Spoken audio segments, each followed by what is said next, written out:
This is In the Loop. I'm Andrew Rafferty, in for Christian Bryant. Let's try to answer a question that's likely bothering a lot of voters out there. Now, we're solidly in the midterm election season, and millions of voters are getting a ton of emails, texts, phone calls, stuff they may not have even signed up for. Like, why won't Joe Biden stop texting me? And what about my style makes Donald Trump think I'd be interested in this shirt? Political calls, texts, and emails are spamming voters everywhere, and it's getting easier and easier for political campaigns and causes to know exactly who they should reach out to.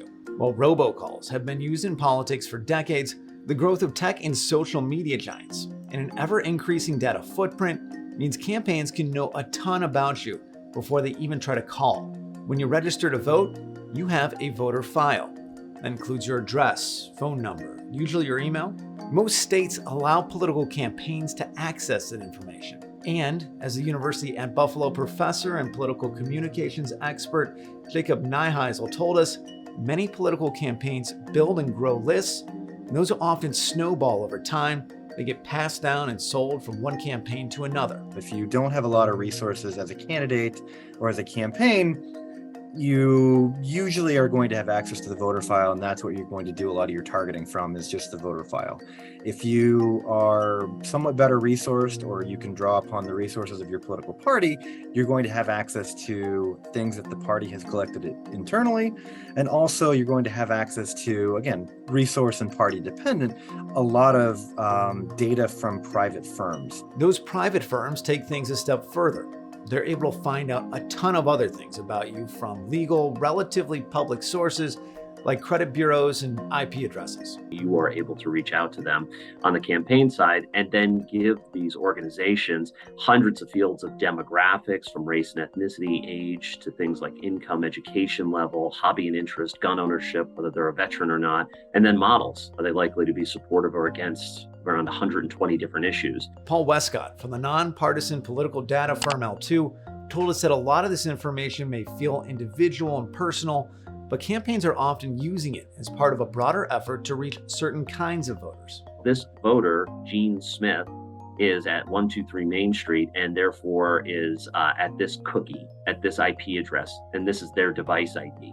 So therefore, they are a voter. Let's say they're a high propensity Democratic primary voter, and you really want to talk to that person on election day to turn out the vote. What the campaign is going to do is going to use L2 to target not just that individual, but thousands or tens of thousands or maybe millions of people who look like that person, and then be able to target them for digital advertising. It's a big guessing game that ties back to a revolution in data and targeted marketing. Online tech giants like Facebook and Google are able to use data on what individuals search, react to, and watch to develop a much more detailed profile about you.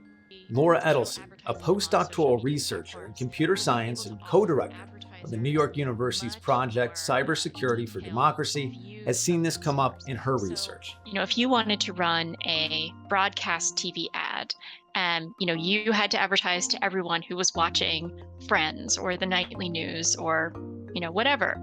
But platforms like Facebook introduced really narrow targeting parameters where advertisers could target people based on their interest in dogs or in pickup trucks. There are some limits here. In 2019, the Federal Trade Commission issued a $5 billion fine against Facebook for privacy violations related to information improperly accessed by the data firm Cambridge Analytica. The firm provided data to Republican presidential candidates Ted Cruz and Donald Trump in 2016.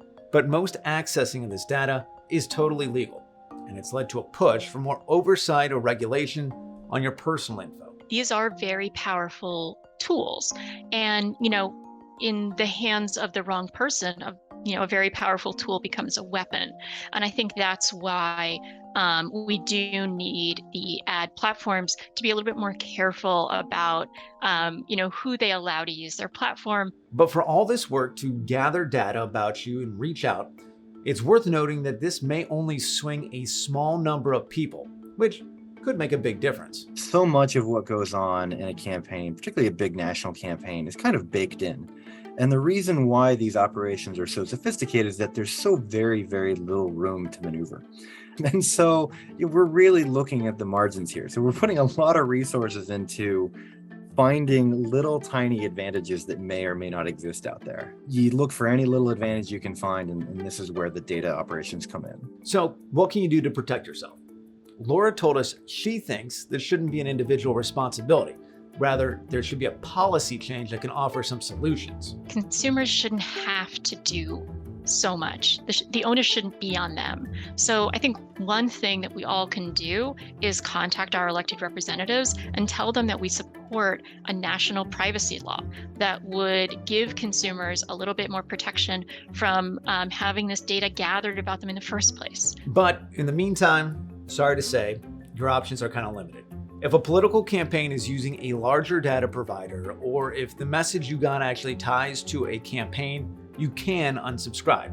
Paul told us L2 has an opt-out system, but that even if you don't get messages from their affiliates, you're probably not out of the woods yet, especially as we get closer to election day. There's data everywhere, and people, if you've ever donated to a campaign, and certainly, if you are a high propensity voter, you are going to get calls and texts, and they're going to come from many, many, many different sources, even if you opt out. So to get out of the woods and free yourself from all those unwanted calls, emails, texts, you actually may have to go into the woods. How do I stop the phone calls? How do I stop the emails? How do I stop the the whatever?